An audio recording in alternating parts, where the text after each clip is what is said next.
Quem quiser sentar mais na frente, né? Então vamos nos colocar em oração, então, primeiramente. A gente começar o nosso encontro, entregando tudo nas mãos do nosso Senhor e pedindo a graça dele, né, sobre nós. Em nome do Pai, do Filho e do Espírito Santo. Amém. Vinde, Espírito Santo, enchei os corações dos vossos fiéis e acendei neles o fogo do vosso amor. Enviai o vosso Espírito e tudo será criado, e renovareis a face da terra. Oremos. Ó Deus, que instruíste os corações dos vossos fiéis com a luz do Espírito Santo, fazei que apreciemos retamente todas as coisas, segundo o mesmo Espírito, e gozemos sempre de sua consolação. Por Cristo, Senhor nosso. Amém. Ave Maria, cheia de graça, o Senhor é convosco. Bendita sois vós entre as mulheres, e bendito é o fruto de vosso ventre, Jesus. Santa Maria, Mãe de Deus, rogai por nós, pecadores, agora e na hora de nossa morte. Amém. Também vamos pedir a intercessão do nosso anjo da guarda, para que a gente possa ter paciência, para que a gente possa ter atenção e que a gente possa estar de fato aberto a todas as graças que o Senhor deseja derramar sobre nós nesta noite. Santo anjo do Senhor, meu zeloso guardador, se a ti me confiou a piedade divina, sempre me rege, me guarda, me governa, me guia. Amém. Continuamos em nome do Pai, do Filho e do Espírito Santo. Amém. Então, irmãos, boa noite, que bom que estão aqui novamente. E acho que alguns rostos novos também, né? Bem-vindos. Quem lembra do primeiro encontro que a gente teve aqui? Quem que falou e sobre o que falou?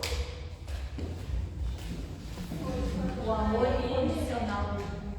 Ótimo. Eu chamo ela, né, de tia Irene, né? Dificilmente vou conseguir chamar diferente, né? Desde 2003 ela me acompanha, né, na minha vida de fé desde quando eu era gurizota. E ela falou então sobre o amor de Deus, né? Então que algumas das características, né, do amor de Deus, uma principal delas é que ela é incondicional. Então não coloca condições. Deus sempre nos ama, né? E no último encontro, qual que foi o tema central que a gente acabou falando? Oração cristã, né? Mas principalmente o Pai Nosso, né? Que foi o nosso norte que a gente acabou falando, então. E uma das coisas que a gente comentou no início, né, do encontro passado foi, primeiramente, o que é oração, né? Então, de acordo com o catecismo aqui de São Pio X, né? A igreja tem alguns catecismos ao longo da história, né? Acho que o primeiro foi do Concílio de Trento, né? Século XVI. Aí depois foram se desenvolvendo outros, né? Então, muitas vezes, pelo que eu vejo, são os papas, né, que acabam solicitando, acabam formulando, normalmente também a partir de algumas mudanças que a igreja acaba tendo. Então, depois do Concílio Vaticano II, aí no papado do João Paulo II, acabou então tendo um novo catecismo, que é o último que a gente tem, né, que é o amarelo, aquele grandão. E aí então, a partir do catecismo, nós temos a palavra, né, de Deus, a Bíblia, mas só que nem tudo está explicado, né, tintim por tintim, né? Então o catecismo, a ideia dele é dar essa base, dar esse norte para nós, nos dar as orientações, né? Então são caminhos que a gente tem para a gente conhecer também a nossa fé, né? Então a gente conhecer a palavra é de suma importância, mas a gente também conhecer a doutrina, a tradição da igreja, ela também até mesmo porque se a gente for parar para analisar, a gente só tem Bíblia porque tem igreja. né? Porque se não tivesse lá os primeiros apóstolos a escreverem, não tivesse Paulo escrevendo, né? Então, quando a igreja ela estava se formando, não tivesse aqueles que acabassem compilando, né? Selecionando os textos sagrados, a gente não ia ter Bíblia, né? Então, a Bíblia ela também é um fruto da igreja também, né? Então, obviamente, graças do Espírito Santo sobre as pessoas dentro da igreja, né? E aí, então, dentro do catecismo aqui de São Pio X, né? Então, o que é oração? É uma piedosa elevação da alma a Deus, né? E aí a gente também pode se perguntar, tá, então, por que orar? Uma outra pergunta.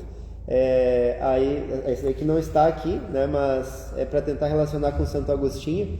Até bem interessante, aquele dia eu falei para vocês que eu ia me basear na fonte, né, de quem tinha falado sobre as 7 petições do Pai Nosso, e aí eu falei que era Santo Agostinho, né, e foi no outro dia eu me lembro que já teve, né, a eleição do Papa, e aí então foi eleito, né, um agostiniano, né, para graça nossa, né, para a bênção da igreja, né. Então nós temos um Papa que tem essa raiz de uma teologia muito vamos dizer assim, tradicional da igreja, né? Então Santo Agostinho e depois São Tomás de Aquino são os grandes pilares, né, doutrinais da nossa fé. E aí Santo Agostinho ele falava o seguinte: nossa alma está inquieta enquanto não repousa em Deus. Então a gente tem necessidade de orar porque a nossa alma ela fica inquieta enquanto ela não repousa em Deus, e a oração é a maneira da gente repousar a nossa alma em Deus, né? E aí então a gente falou sobre as formas de oração, né? Então oração mental, oração vocal, mas principalmente ali no iniciozinho, como que se deve orar? E aí então, tanto no Catecismo de Pio X, quanto no último Catecismo lá de João Paulo II, né? O atual, recente, eles trazem a passagem, né, do samaritano lá e do publicano, né? E aí então o publicano vai lá rezar, e aí o o fariseu, perdão, o fariseu e o publicano. Aí o fariseu olha, né, com um olhar de soberba, né, rezando, falando com Deus: ainda bem que eu não sou que nem aquele cara ali, né, um pecador e tal, né, ainda bem que eu não ajo como ele, ainda bem que eu sou melhor que ele, né. Então, rezando com um ar de prepotência, né, de arrogância. E o publicano ele batia no peito, né, se reconhecendo como pecador.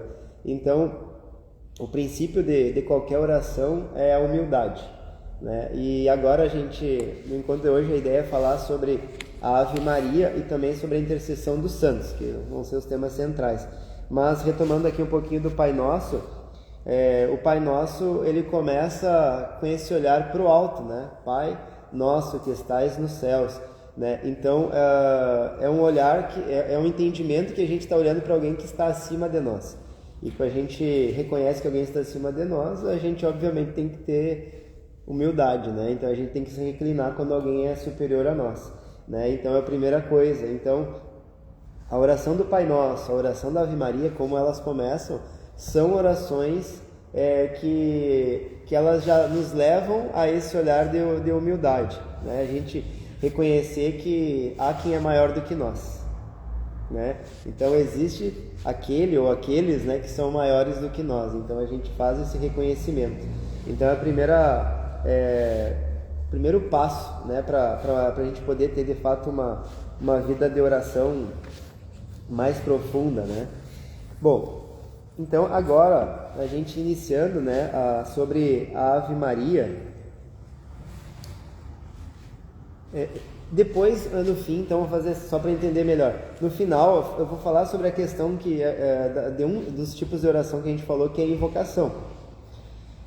A gente invoca, por exemplo, a Santíssima Trindade quando a gente está sobre nós o sinal da cruz, né? Então, a gente faz a invocação, é invocar, é chamar.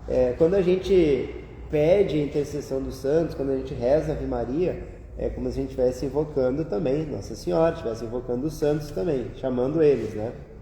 Então, são orações de invocações, né? Ou, né, de pedido de intercessão que a gente acaba fazendo.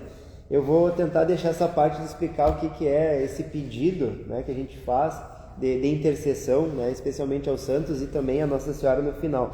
Eu vou me ater nesse primeiro momento falar sobre a Ave Maria. Tá? Então, a Ave Maria, primeiramente, ela é dividida em duas partes.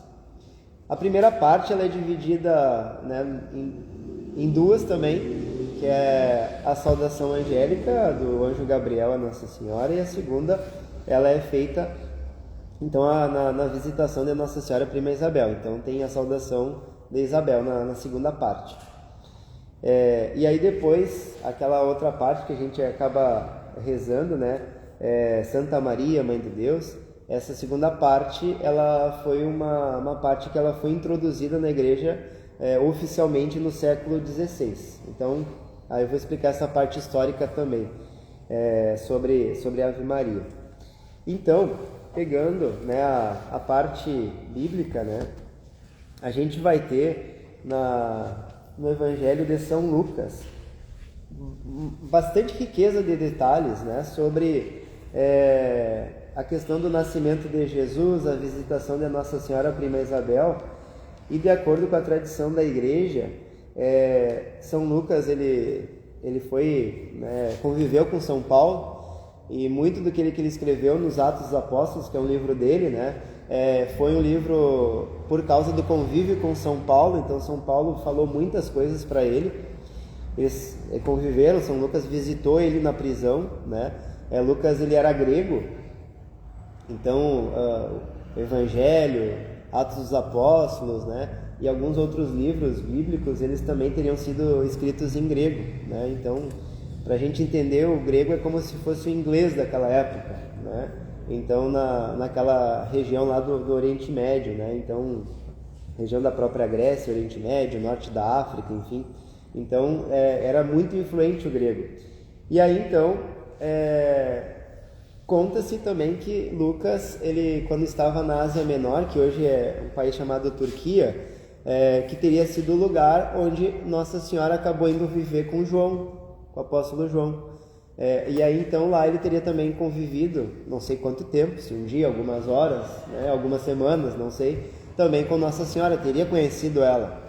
E a princípio a riqueza de detalhes que nós temos, né, que isso aqui não foi escrito, né, mas é uma questão da tradição da igreja que teria convivido, Nossa Senhora teria, aliás, Lucas teria conhecido Nossa Senhora, e por isso a riqueza de detalhes que a gente tem no Evangelho de São Lucas, né, então sobre Nossa Senhora. E aí então, narra aqui então São Lucas, né, a partir do primeiro capítulo, versículo 28. Entrando o anjo, disse-lhe, né, na anunciação: Ave cheia de graça, o Senhor é contigo. Essa parte então da saudação angélica, nós vamos ter uma primeira, vamos dizer assim, explanação, e aqui também uma outra explicação. Agora, sobre a oração da Ave Maria, eu achei pouco conteúdo nos catecismos, em ambos, né? Aí eu fui procurar alguma coisa assim, né, na internet para ver o que eu poderia trazer para complementar. E aí então, achei no site do Padre Paulo Ricardo, uma explicação que ela é baseada na obra de São Tomás de Aquino, a Saudação Angélica, o nome da obra. Então, na semana retrasada, eu trouxe a explicação do Pai Nosso, baseado em Santo Agostinho. Então, agora a explicação da Ave Maria, baseada em São Tomás de Aquino. Então, que são os principais, né, doutores da igreja, né, então, que a gente tem. Então, o que o São Tomás de Aquino ele acaba ensinando para nós?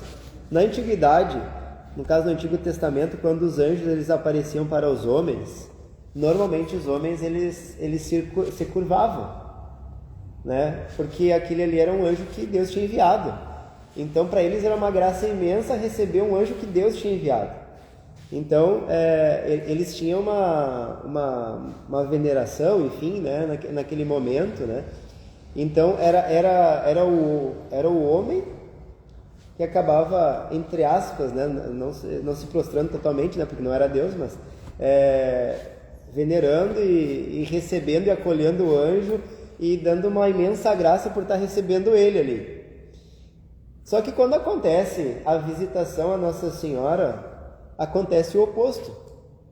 É o anjo que já vem, entre aspas, se rebaixando a uma mulher, a uma guria, né? Porque era nova, né? No princípio era adolescente.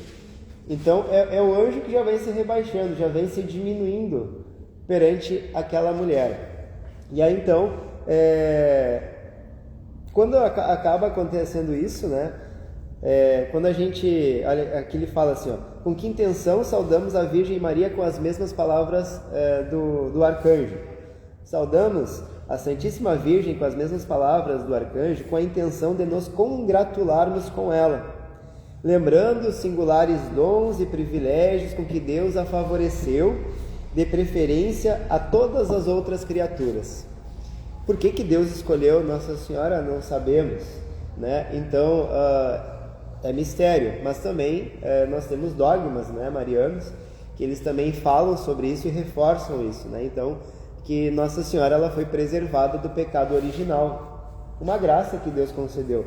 Nenhum de nós aqui foi preservado do pecado original, né? Mas aquilo ali tudo também, de alguma maneira, era necessário para que acontecesse todo o processo da revelação, né, de Jesus, para que a gente pudesse ser salvo. Então Nossa Senhora ela teve essa imensa graça, e o anjo, obviamente, quando chegou ali, ele tinha noção de quem que ele estava, para quem que ele estava se apresentando, né? Então não era para qualquer mulher, ou para qualquer humano, né? Era para aquela que era cheia de graça, né? Então é aquela que Deus tinha acumulado de bens, que era imaculada, né? Que não tem mácula, que não tem sujeira, que não tem pecado, né? Então que é pura. Então ele estava se curvando perante uma mulher, o anjo. E quando se fala cheia de graça, nós queremos dizer: a vós venero, porque me ultrapassais por vossa plenitude de graça.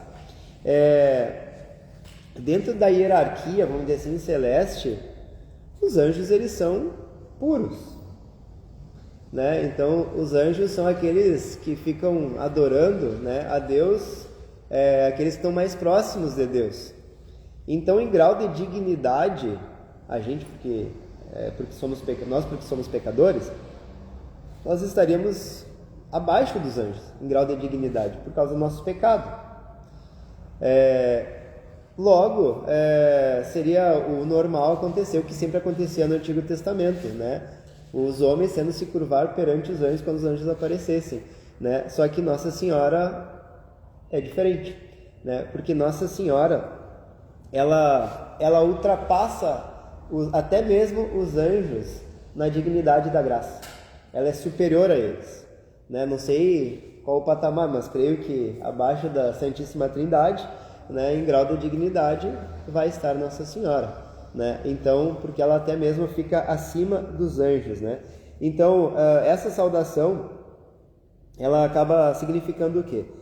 Primeiramente, então, Nossa Senhora ela não tem mácula, a graça de sua alma reflete sobre sua carne, que por sua vez concebe o seu filho. Então, a graça que Nossa Senhora teve na vida dela foi tanta, que não é uma graça meramente espiritual, né? A graça de poder lutar contra o pecado simplesmente, mas era uma graça plena, que até mesmo o corpo dela era puro.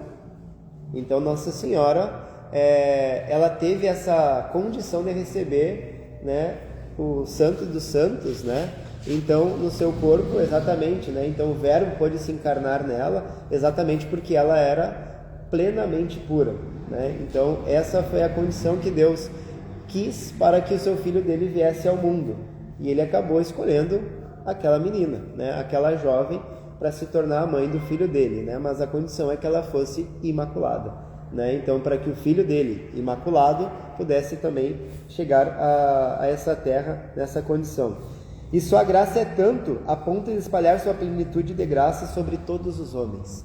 E aqui que vem a beleza da coisa, né? Então, a graça de Nossa Senhora é tanta que ela exala as graças dela, não apenas na época que ela esteve nesse mundo, mas até hoje, né? Então a graça, a plenitude de Nossa Senhora é tanta, né, que ela acaba exalando Deus, né? Então perante tanta graça que ela acaba possuindo nela, né? Obviamente, tudo isso, ela é agraciada, né? Então, Deus agraciou ela assim, Deus quis assim, e então Nossa Senhora é um fruto da vontade do Pai, né? Então, tudo aquilo que ela é, tudo aquilo que ela representa, né? Então, em questões de graça, ela tem essa graça do próprio Pai, Deus Pai quis assim, e ela permanece até hoje.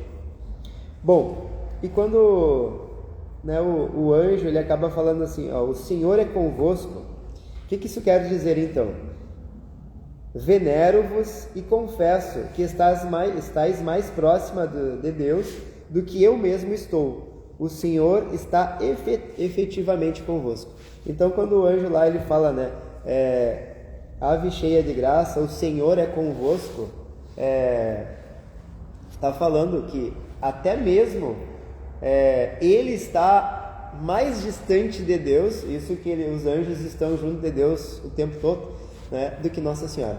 Nossa Senhora, até uma das tradições da igreja fala que Nossa Senhora é plena do Espírito Santo, né? Até se fala, né, que quando houve o cenáculo, né, Nossa Senhora já era plena do Espírito Santo, né? Então o Espírito Santo, quando houve em Pentecostes, ela veio para aqueles que estavam ali, para os apóstolos que estavam ali, né, para os discípulos que estavam ali, mas Nossa Senhora teoricamente não tinha essa necessidade, né? Até em latim é mais precisa a oração, né? Em português é cheio de graça, em latim é Ave Maria, graça plena. Graça plena. Completa, totalmente. Exato. Até brincando aqui, né? Me lembrei agora da brincadeira, né? Que Nossa Senhora não estava aquela vez que teve a situação que Jesus disse assim, que não tem pecado, tira a primeira pedra, né? Se Nossa Senhora ia estar ali, ela ia poder tirar, né, a pedra, né? Então, porque ela não tem pecado, né? Então, a graça dela, ela é imensa, né? E de fato, assim, como é importante, eu vou, assim, falando um pouco da minha vida de conversão,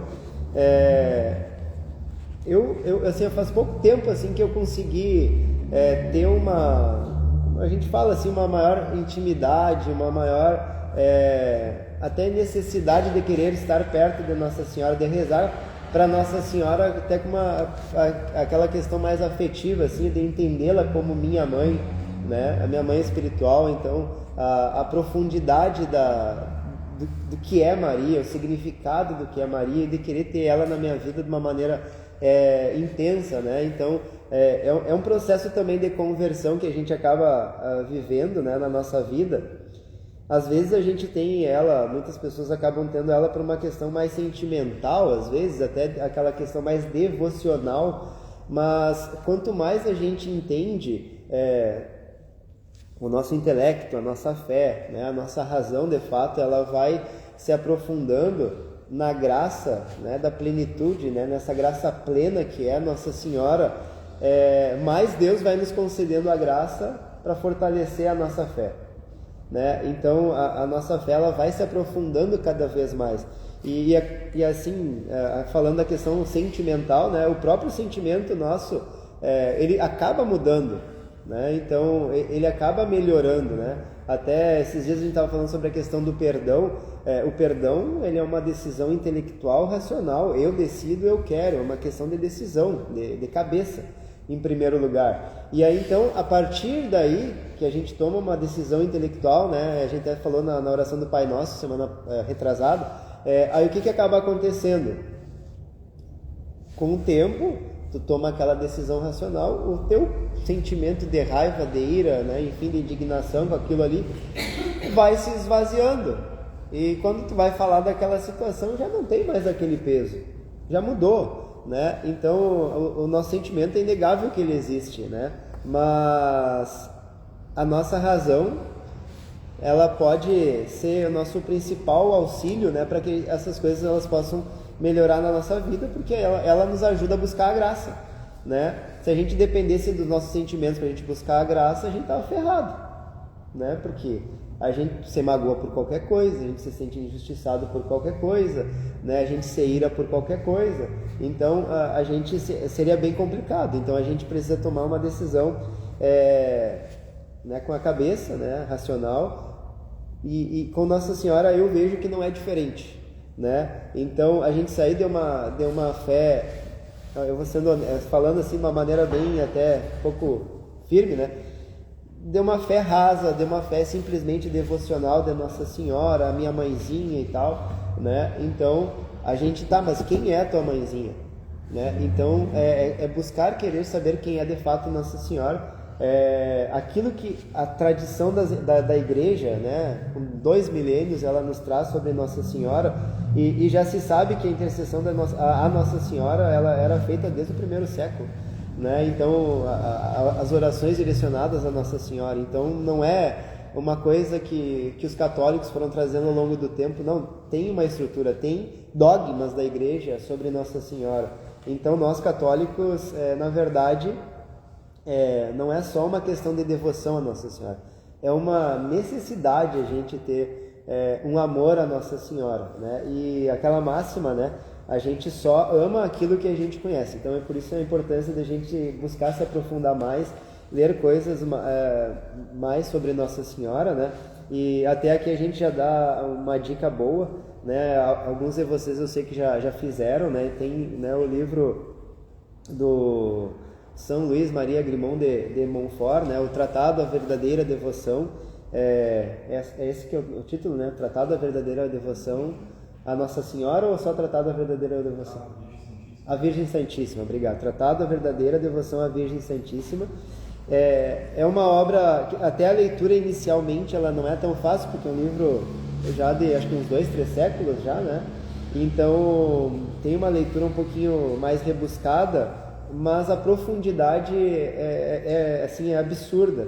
Tu vai lendo, então, e tu vai se encantando, né? Tu vai se apaixonando por Nossa Senhora, e tu vai percebendo, meu Deus, como é que eu não percebia a profundidade do que era Nossa Senhora, né? Então, como a minha fé em Nossa Senhora era tão rasa, e isso nos ajuda a fortalecer a nossa fé, o nosso amor a Maria. A saudação, então, a Nossa Senhora, então, né? Quando Isabel ela fala, bendita sois vós entre as mulheres e bendito é o fruto do vosso ventre. O que Tomás de Aquino, São Tomás de Aquino nos ensina? Ao dizer essas palavras, Santa Isabel, de Santa Isabel, congratulamo-nos com Maria Santíssima por sua excelsa dignidade de Mãe de Deus. Bendizemos a Deus e damos-lhes graças por nos ter dado Jesus por meio de Maria, né? Então, aqui nessa parte a gente congratula Maria, exalta Maria, porque ela teve essa dignidade de ser a mãe de Jesus, e a gente também automaticamente já está dando graças a Deus, porque Deus nos deu Jesus por meio de Maria, né? Então ela foi esse canal da graça, né? E quando a gente diz bendita sois vós entre as mulheres, significa que a Virgem ela foi isenta de toda maldição, né? Então até no Antigo Testamento, por exemplo, lá no Gênesis, né? Então tem aquela maldição que Deus fala para Eva, né? Então todas essas maldições, né, do Antigo Testamento com Nossa Senhora termina, né? Então por isso que ela é aquela que pisa a cabeça da serpente, né? Então ela é aquela que supera todas as maldições e nos dá toda a graça, né? Então a partir de Maria. E aqui então outras significações, né, importantes, né, sobre Nossa Senhora é que o nome Maria, né, num dialeto aramaico da época, que é o dialeto siríaco, que era comum na terra de Jesus, significa soberana, significado do nome Maria. Até outra expressão que a gente utiliza agora esses dias ficou famoso, né, que o Papa rezou, né, Regina Coeli, significa rainha dos céus também, né? Então é um título, né, que a gente acaba dando a Nossa Senhora. E bendito é o fruto do vosso ventre, obviamente está se referindo a Jesus. E bendito, aí tem em Efésios, fala o seguinte, bendito seja Deus e Pai de nosso Senhor Jesus Cristo, que nos abençoou com toda a bênção espiritual em Cristo. Efésios 1:3. Então, toda a bênção espiritual que a gente tem com Jesus, de Jesus ser o Redentor da nossa vida, de ser o Salvador, né, da nossa igreja, isso só veio por causa de Nossa Senhora.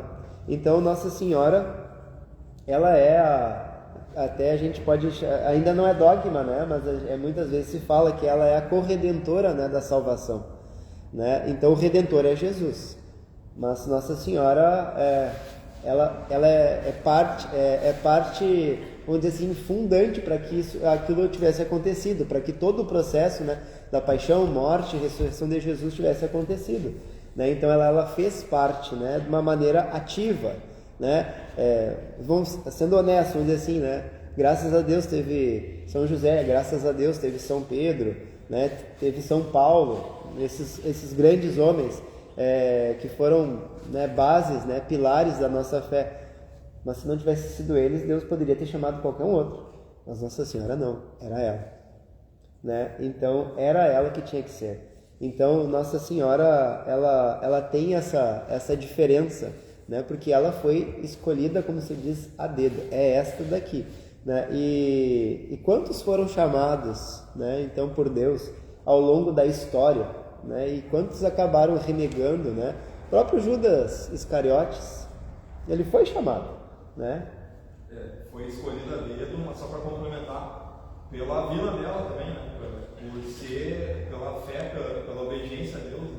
Exato. É um pouco óbvio que eu estou falando, mas é ela porque era uma santidade, né, incrível. Ela que eu não sei como é que é ser, né? Assim, é que ela também tinha uma vantagem que ela não tinha o pecado original, né? Então é difícil para a gente entender porque a gente tem o pecado original, é complicado da gente conseguir entender isso, né? Então não ter o pecado original, eu acho que dá essa condição absurda dela ter a vida de santidade, a vida correta, né? Então que favoreceu a tudo isso, né? Bom, a segunda parte então da oração da Ave Maria, né? Santa Maria, Mãe de Deus, rogai por nós pecadores, agora e na hora de nossa morte. Amém. Bom, hoje em dia, quando a gente reza o terço, aí então a gente reza o Glória, aí depois do Glória a gente não reza ao meu bom Jesus, perdoai-nos, livrai-nos, fogo do inferno, né? Se não me engano, acho que foi uma jaculatória que Nossa Senhora deu para os pastorzinhos de Fátima, né? Se não me engano, foi ou não foi? Eu estou tirando essa dúvida, eu tenho quase certeza, mas não tenho a certeza absoluta, né? E aí então a gente incorporou isso. Eu particularmente, desde que eu me conheço por gente, raramente eu vi alguém rezando o terço e depois do Glória não rezar essa jaculatória, né? Eu rezo o terço há uns 20 anos, 20 e poucos, 22 anos assim que eu rezo o terço, né? Mais intensamente assim, né? Com mais frequência. Então não sei se vocês conhecem alguém que não reza essa jaculatória, assim, ou se vocês têm o costume, né? Mas normalmente quase todo mundo reza com essa jaculatória. E é uma tradição que está se criando. É uma cultura, né, a partir da aparição de Nossa Senhora em Fátima, que ela foi se dissipando. É uma tradição, ela foi se dissipando. A gente foi aprendendo e é uma cultura que vai se espalhando e as pessoas vão rezando, né? Ó meu bom Jesus, perdoai-nos, livrai-nos do fogo do inferno, e segue a oração. Por que eu estou falando isso? Porque praticamente toda a história da igreja sempre se rezou o quê? A saudação angélica e a saudação de Santa Isabel, né? Então basicamente seria assim que se rezava, né? Ave cheia de graça, o Senhor é convosco, bendita sois vós entre as mulheres. Aí a segunda parte, bendita sois vós e bendito é o fruto do vosso ventre, né? Então seria essas duas partes que acabaria sendo rezada, né? Então, ave cheia de graça, o Senhor é convosco, bendita sois vós entre as mulheres e bendito é o fruto do vosso ventre. Isso daqui era a Ave Maria por completo até o século XVI. Depois ela vai mudar. Por que ela vai mudar então? É porque essa segunda parte, Santa Maria, Mãe de Deus, rogai por nós pecadores, agora e na hora de nossa morte, amém? era como se fosse uma jaculatória que já se fazia quando eles faziam o que eles chamavam de saltério mariano, que é o rosário. Quando eles rezavam o rosário, eles já tinham essa prática de rezar essa segunda parte. E também eles rezavam principalmente à noite, né, na hora que eles chamavam na oração litúrgica das completas. Porque aí eles rezavam assim, ó, Santa Maria, Mãe de Deus, rogai por nós pecadores, agora e na hora da nossa morte. Porque se morresse dormindo, morria com Nossa Senhora. Então por isso que se rezava, né? Posso? Então, essa segunda parte, eles rezavam sempre no final da noite, na oração das completas. Porque se eles morressem dormindo, eles morriam com Nossa Senhora, né? Santa Maria, Mãe de Deus, rogai por nós pecadores, agora e na hora de nossa morte. Então, era como se fosse uma jaculatória que eles tinham. E era extremamente comum. E aí, só que o terço, a oração do terço, como a gente conhece, ela vai começar a ser difundida principalmente com São Domingos de Gusmão, que é o fundador da Ordem dos Dominicanos. Foi a ele que Nossa Senhora teria entregue o rosário e pedido para começar a rezar o rosário. E aí, por que essa explicação aqui sobre a Ave Maria, ela é de São Tomás de Aquino também? E São Tomás de Aquino, ele era dominicano. Então, a ordem dominicana, ela tinha uma profunda intimidade com Nossa Senhora, com a oração mariana. E aí, então, essa era uma das práticas da congregação, rezar essa segunda parte, mas também não era uma prática só deles, foi uma coisa que foi se espalhando também, né? Então, existiam pessoas leigas, outras ordens que também rezavam essa parte. O que aconteceu lá no século XVI? Foi eleito um papa chamado Pio V. E ele era dominicano. Aí então ele acabou fazendo a reforma da oração, né, que a gente conhece. Ele introduziu primeiramente os termos Maria e Jesus. E depois ele finalizou com essa jaculatória que eles já tinham. Então por isso ficou Ave Maria. Né? Não ficou apenas Ave cheia de graça, né? Então ficou Ave Maria, cheia de graça, o Senhor é convosco, bendita sois vós entre as mulheres e bendito é o fruto do vosso ventre.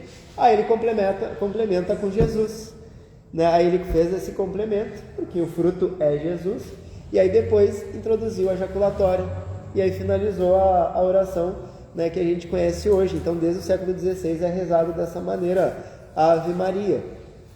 Aí outra questão, né, mais recente, né, na história da igreja é o seguinte, que até hoje em dia, obrigado, hoje em dia a gente tem, a gente fala terço, né, mas não seria o termo mais adequado, né, o termo adequado teria que ser quarto, né, porque o rosário com João Paulo II também teve um acréscimo de mais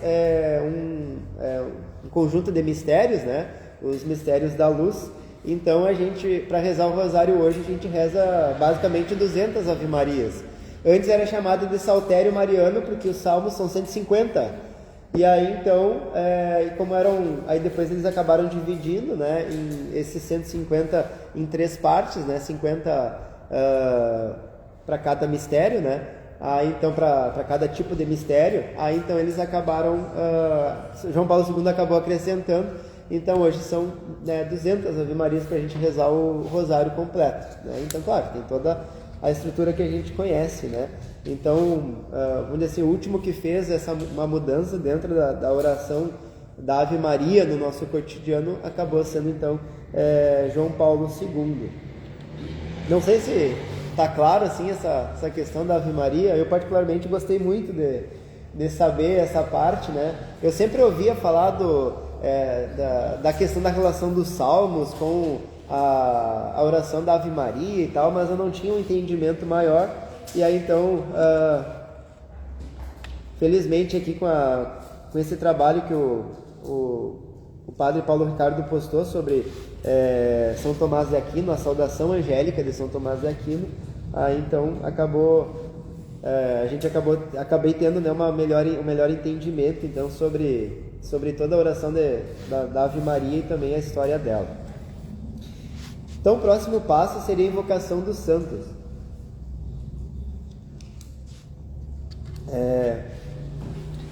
Essa parte aqui ela é bem importante da gente falar como católicos. Por quê?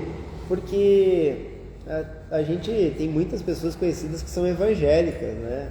Dentro da família, amigos conhecidos e tal, e tem internet por aí, e às vezes, agora uns dias atrás tinha um pastorzinho de 14 anos fazendo sucesso, e aí então as pessoas vão na onda, né? E aí a gente tem que ter embasamento também para a gente poder falar com autoridade, né? Com conhecimento de causa daquilo que a gente acredita, né? Então, uma das formas da gente orar é orar intercedendo, né? Pedindo a intercessão, intercedendo a gente rezar por alguém, né? E também outra forma da gente rezar, né, em relação à intercessão é nós pedirmos a intercessão de alguém. Então significa que a intercessão ela existe, né?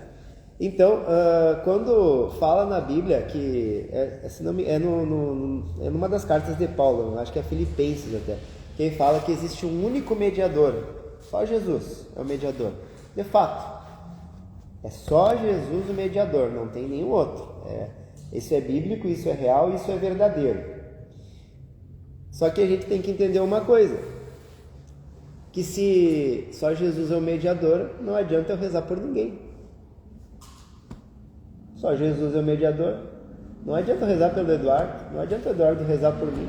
Ele que tem que rezar para Jesus e pronto, eu que tenho que rezar para Jesus e pronto. É uma lógica, não é? Aí então, diante disso, o que a gente precisa entender? A questão mística do que é a igreja. Né? Primeiramente, a igreja ela é o corpo místico de Jesus. Então, com todo o processo da paixão, morte e ressurreição de Jesus, a ascensão de Jesus, a vinda do Espírito Santo sobre os apóstolos, sobre os discípulos, sobre a igreja, nós somos o corpo místico de Cristo, né? Popularmente a gente ouve falar, né, que Jesus é a cabeça e nós somos os membros, né? Nós somos o corpo de Cristo, né? E se a gente for, né, só um pedacinho do calo lá do pé já está louco de bom, né? Mas a gente tem que ser corpo de Cristo, né? Então Jesus falava: eu sou a videira e vós sois os ramos. Então, basicamente, uma outra analogia para dizer que nós fizemos parte de Cristo, né? Então, os ramos, eles fazem parte da videira, eles não podem dar uva se forem cortados, né? Então, eles têm que estar ligados ao tronco, à raiz, né? Eles têm que estar ligados ali à fonte de energia principal, né? E é Jesus, né? Então, Jesus é a videira e nós somos os ramos. Jesus é a cabeça da igreja e nós somos os seus membros, né? Então Jesus ele ascendeu aos céus e hoje quem faz Jesus estar no sacrário, na Eucaristia, é um homem, né? Que tem um sacramento da ordem, que é o padre. Ele consagra a Eucaristia e ali nós temos Jesus. Então nós só temos Jesus porque tem, né, alguém ali. Então, a questão da intercessão, ela não apenas pode, como ela deve acontecer entre nós cristãos, porque nós somos parte do corpo de Cristo. Nós fizemos parte do corpo místico de Cristo. Então, quando a gente fala, né, que só Jesus Cristo é o único mediador, nós somos Jesus Cristo, nesse sentido, né? Nesse sentido místico, porque nós fizemos parte do corpo místico de Cristo. A questão da intercessão, então, e dos santos, eles já morreram. Eles não deixam de fazer parte. É que nem Jesus é o único mediador, é a mesma coisa que dizer não tem como colocar outro na frente dele. Exato. E quando fala assim, é o único, não significa tipo, como é que eu posso explicar assim, ó? Vamos tentar pensar assim o seguinte: aqui no Brasil só a Petrobras pode tirar petróleo, né? Só ela que pode extrair petróleo, a Petrobras, mas só que a Petrobras ela é composta, né, pelos seus equipamentos e pelos seus trabalhadores, né? É um conjunto, né? Mas a gente fala no singular, a Petrobras, né? É um exemplo assim só para a gente conseguir entender, né? Uma coisa que falou sobre o livro do Montfort é que ele explica que Maria não está na frente de Jesus, não é tudo por Maria, assim, ou algum santo, é que na verdade essas pessoas apontam para Jesus. Exato. Quando você dirige a um santo, a uma senhora, etc., não finaliza neles a coisa, mas eles que direcionam para algo acima. Que é Jesus, né? Que é Jesus. Então, a outra questão, vamos dizer assim, mística da igreja, é que a igreja, ela é, vamos dizer assim, dividida em 3 instâncias. Nós somos, aqui na Terra, a igreja militante. Nós estamos na luta para a gente buscar a nossa salvação. A gente está na luta, né, contra o pecado aqui nesse mundo ainda, né? Então, por isso que a gente é a igreja militante. Existe a igreja padecente, que é a igreja do purgatório, que são aquelas almas que viveram bem aqui na Terra, porém não tão bem a ponto de já ir direto para o céu, né? Mas que já estão teoricamente salvas, né? Então, a igreja, nós a militante, tem a igreja padecente, que são as almas do purgatório, que não entraram na glória ainda eterna, e tem a igreja triunfante, ou igreja celeste, que é então, aí sim, o céu, né? Quem já está na glória plena, já está com Deus, face a face com Deus. Até o Galone, né, que é o fundador, né, do Centro de Estudos, ele fala, né, o seguinte: minimamente a gente tem que buscar viver, vamos dizer assim, de uma maneira digna, justa, né, no estado de graça, para a gente ir para o céu. Porque pelo menos ali, se a gente tiver em estado de graça, minimamente a gente vai para o purgatório, né? Mas o ideal é que a gente que a gente tenha o desejo de querer ser santo, buscar a santidade. Porque se a gente desejar viver a santidade e a gente de fato estar num caminho de santidade nessa vida, é mais fácil da gente ir direto para o céu, né? Não precisar ficar no purgatório, né? Então, e a gente às vezes, eu mesmo várias vezes já falei, olha, eu indo pro purgatório eu já tô louco de faceiro, né? Sei que eu sou louco de danado, né? Então indo pro purgatório eu já tô no lucro, né? Mas de fato a gente não pode desejar menos do que a santidade, né? Então a gente tem que procurar isso. Então, que é a igreja, a gente buscar ir direto para o céu, né? Então sermos santos aqui na terra. Bom, o que nos ensina agora então o catecismo de São Pio X, né? Então ele fala, primeiramente, qual é a diferença entre as orações que fazemos a Deus e aquelas que a gente acaba fazendo então aos santos? Entre as orações que fazemos a Deus e aquelas que fazemos aos santos, há esta diferença, que rogamos a Deus para que, como autor de todas as graças, nos dê os bens e nos livre dos males, e aos santos, rogamo-lhes para que, na qualidade de advogados junto de Deus, intercedam por nós. Então, como eles já estão na glória, eles têm méritos, assim como Nossa Senhora, né? Então agora, é isso que eu queria falar, aquela parte. Nossa Senhora tem os méritos, né? Então até méritos maiores que os próprios anjos. Então, a gente falar com Nossa Senhora, a gente, né, ir direto a ela, não tem problema. Mas como que seria como que funcionaria o negócio, né? É como se a gente estivesse falando, né? Senhor, nos conceda determinada graça pelos méritos deste santo, pelos méritos de Nossa Senhora, né? Então, mesmo que a gente esteja se direcionando a um determinado santo, a Nossa Senhora, até um arcanjo, São Miguel, por exemplo, né? A gente vai estar se direcionando a Deus, né? De maneira, vamos dizer assim, direta, né? Que a gente está usando o meio indireto, mas o meio direto é a Deus.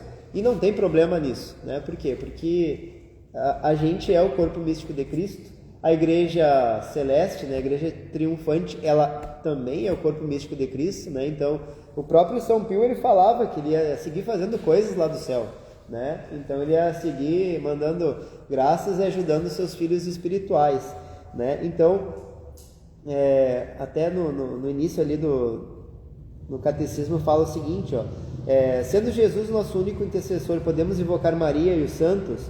Podemos, pois isso demonstra fé nos mistérios de nosso Senhor Jesus Cristo.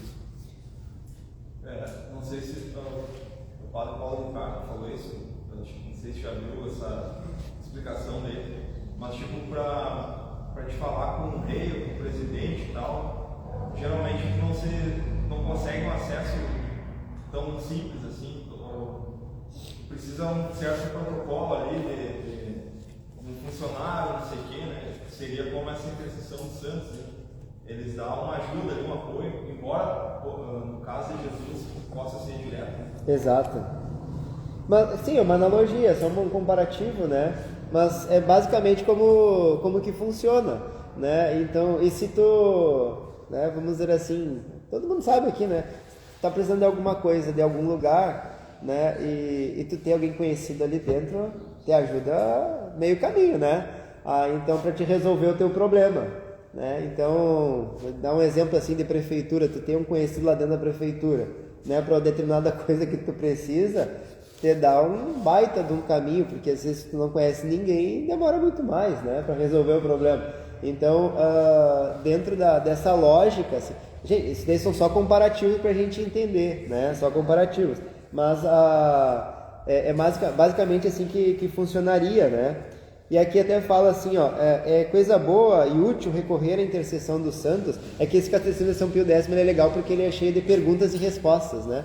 Ele é um pouco diferente do catecismo do João Paulo II, que ele é mais, vamos dizer assim, um pouco mais teológico, ele é mais direto, né? Ele é mais explicativo, assim, né? Não tem esse jogo de perguntas e respostas aqui. Aí fala assim, ó, é coisa utilíssima invocar os santos, e isso deve ser feito por todos os cristãos. De modo particular, devemos rezar ao nosso anjo da guarda, São José, protetor da igreja, os santos apóstolos, o santo de nosso nome e os santos protetores da diocese e da paróquia. E claro, né, aqueles santos que a gente também tem intercessão, que a gente tem, vamos dizer assim, certa afinidade, né? Até às vezes pela questão da própria vida que aquele santo viveu, né? Então a gente acaba tendo certas semelhanças, enfim, afinidades, porque a gente se inspira naquele santo. Outra coisa, assim, só para a gente ir finalizando, que também é uma questão simples, mas é importante se dizer, talvez que todos já tenham noção sobre isso. Quando a gente quando a gente tem um santo de devoção, a gente pede intercessão de um santo, né? Não significa que a gente adore a este santo, né? Nós chamamos isso de veneração. Venerar é admirar. Adorar é simplesmente a Deus que a gente deve adorar, né? Então a nossa adoração única sempre é a Deus, não aos santos, nem mesmo a Nossa Senhora, né? A gente não adora a Nossa Senhora, a gente a venera, a gente a admira, a gente ama ela, mas a gente não adora ela, a gente adora unicamente a Deus. É que como eles são instrumentos que a gente acredita que são tão próximos de Deus, né? Então a gente acaba tendo um amor, né, por eles, mas não deve ser o nosso amor maior, a nossa adoração maior. A nossa adoração sempre deve ser a Deus, né? E um exemplo bem simples, né, ligado à ideia assim de imagem, enfim, quando falar com o evangélico, né? Então sempre um termo bem simples que eu uso com eles. Eu pergunto, tu não tem uma foto de alguém na tua carteira, de algum familiar, teu filho, tua filha? Então, tenho.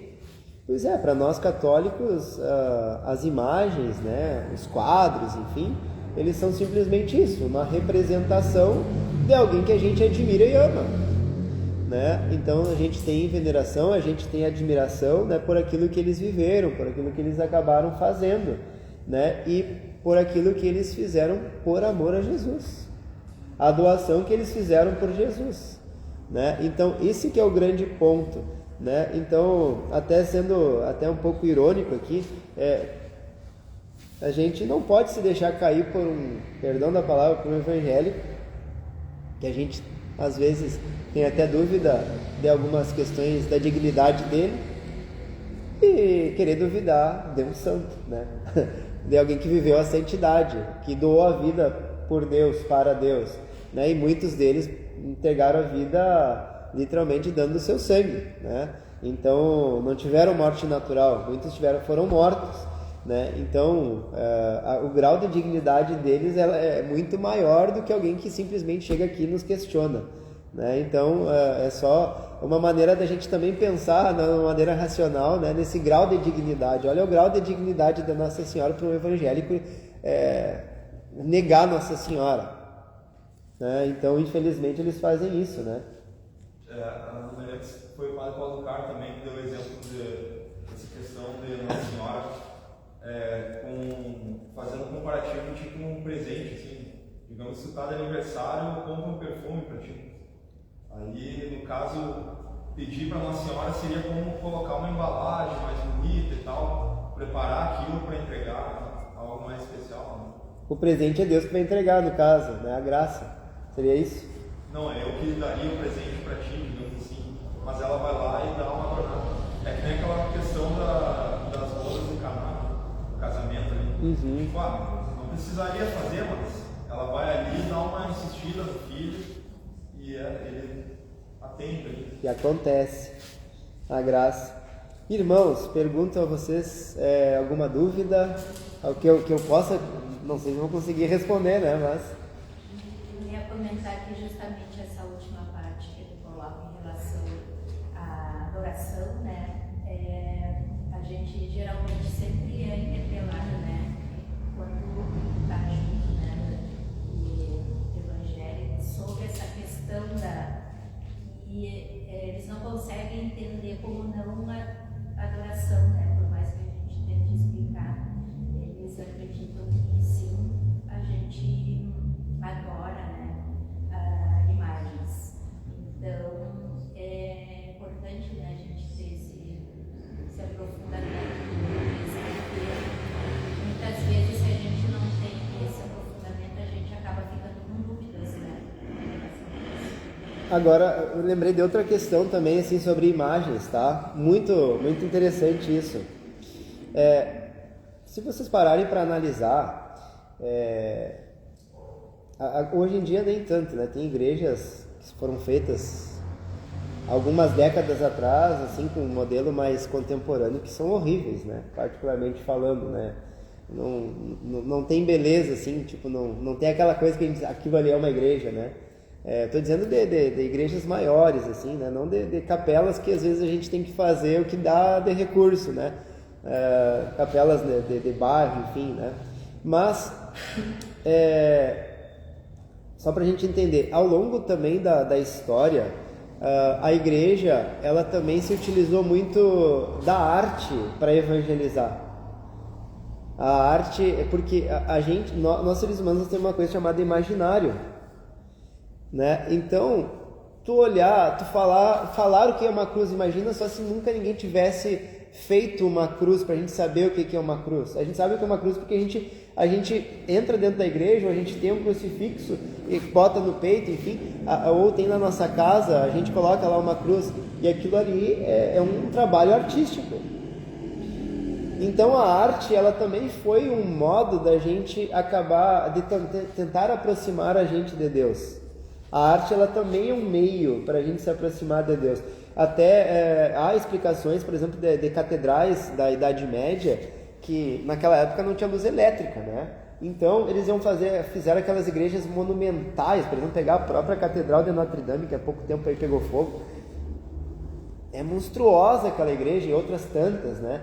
E o grau de beleza, de detalhes dela é impressionante.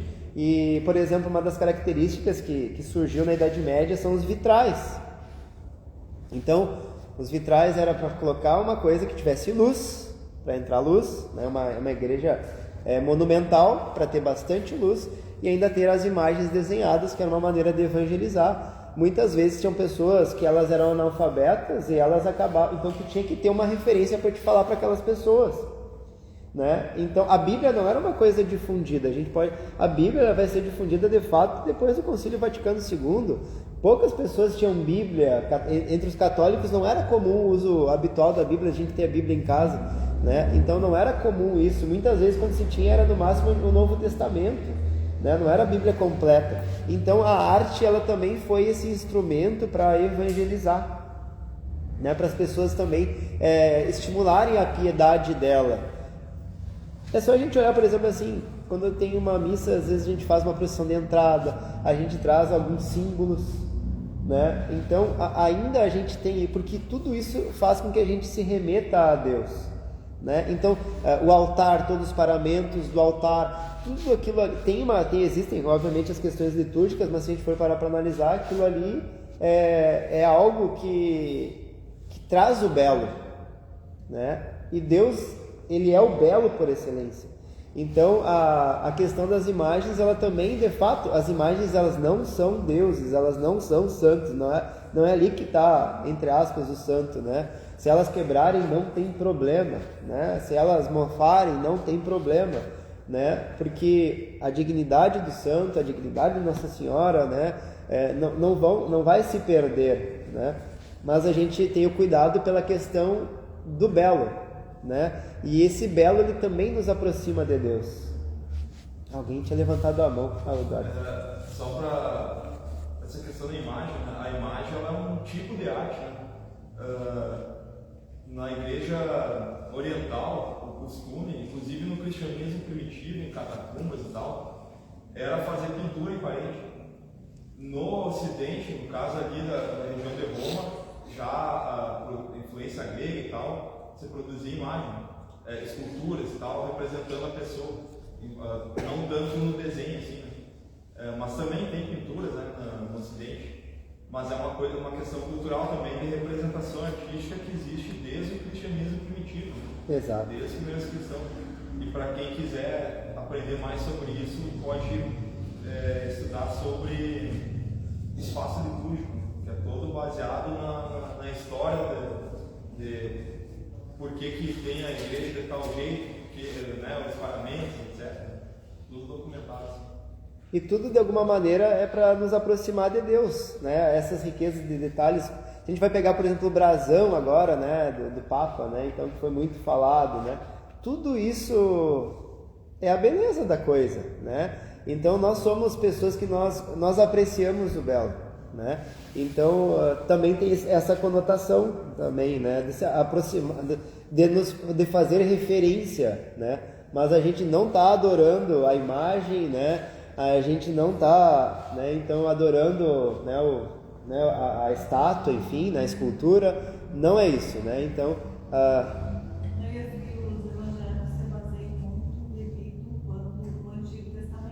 exato. Quando quebrar aquela imagem, por exemplo, ou tal. Então, nesse sentido que muitas vezes, né, ficam sempre lá no antigo, né? Então, trazem a história, como você está dizendo, toda essa riqueza que a nossa igreja conseguiu sempre. E como o Eduardo disse, é desde o primeiro século, desde as catatumbas isso já acontecia, né? Já tinha isso desde as catatumbas lá no início, né? Até esses dias eu vi a expressão pichação, não é pichação não, grafite, né, nas paredes, né? Então que hoje em dia grafite é arte, né? Pichação é crime, né? Então grafite, né, que era tipo, claro, eles usavam tintas, a gente também pode chamar de afrescos, né? Então que eram feitos, né, nas paredes.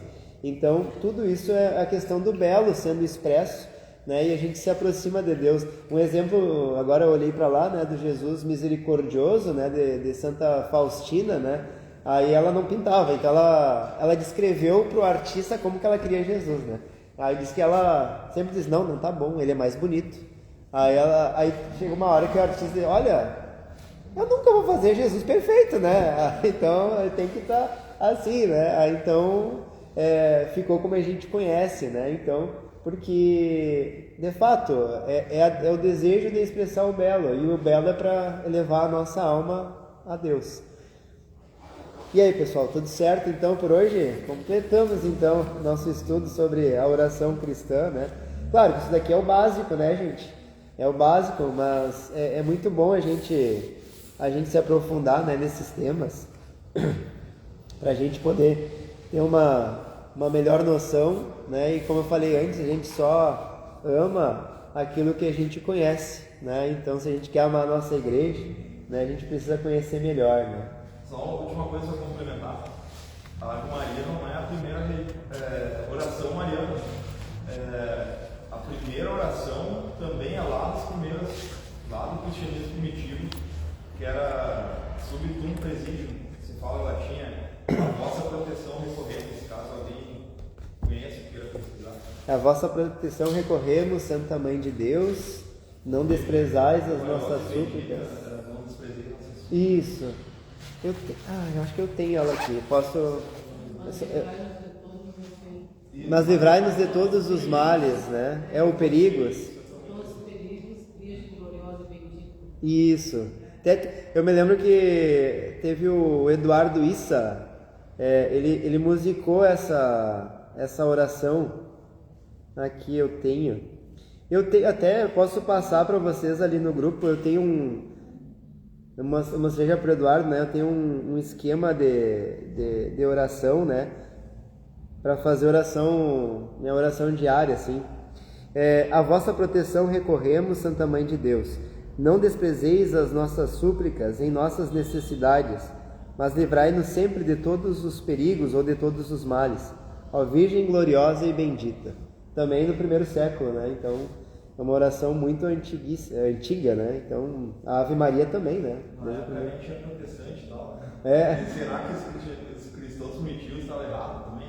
Pois é, outra questão, né? Desde o início, né?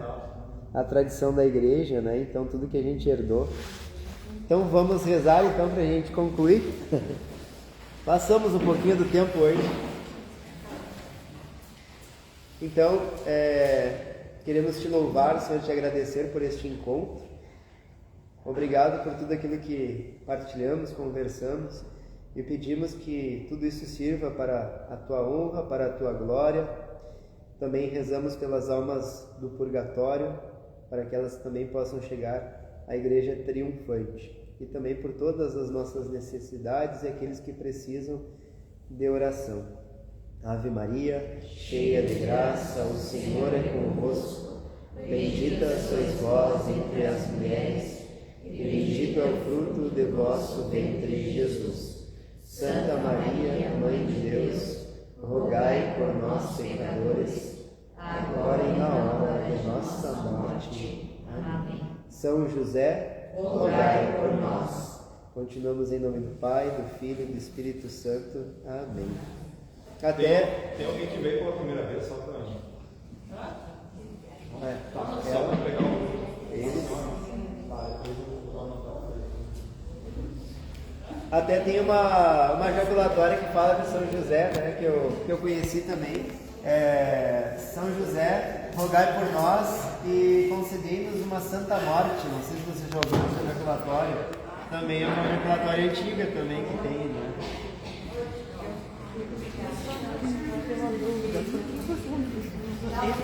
Hã? Qual a diferença entre o nome e Assim, é que o décimo, deixa eu ver daqui.